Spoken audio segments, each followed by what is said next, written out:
మీ షోల్డర్ని మంచిగా గ్రో చేయాలనుకుంటున్నారా? అయితే ఈ వీడియో మీకోసమే. మీ జిమ్లో కూడా ఇలాంటి షోల్డర్ 5 feet బార్ మన షోల్డర్ కంటే కొంచెం వైడ్గా అయితే మనం గ్రిప్ తీసుకోవాలి మామ.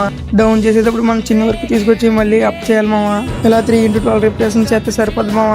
ఫస్ట్ వేరియేషన్లో షోల్డర్ కంటే కొంచెం వైడ్ గ్రిప్ తీసుకున్నాం మామ. ఈ వేరియేషన్లో ఇంకో కొంచెం వైడ్ గ్రిప్ తీసుకుని మన నెక్ కొంచెం కిందకి వంచి మేము ఎలా చేస్తున్నాం అలాగా బ్యాక్ ప్రెస్ చేయాలి మామ. ఈ వేరియేషన్ కూడా 3x12 రిపిటేషన్ చేశాక నెక్స్ట్ మనం చేసేది లాటరైజెస్ చేసేటప్పుడు ఎల్బో స్టెబిలిటీ మంచిగా ఉండాలి మామ. మన షోల్డర్ తో ఫీల్ అయినట్టు లేపాలి.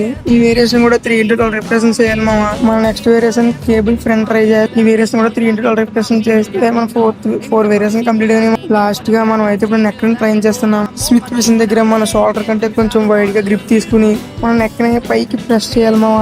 ఈ వేరియేషన్ కూడా 3x12 రిపిటేషన్ చేస్తే మన వర్కౌట్ కంప్లీట్ అయిపోయినట్టే. సరే మామ, నెక్స్ట్ వీడియోలో కలుద్దాం. బాయ్.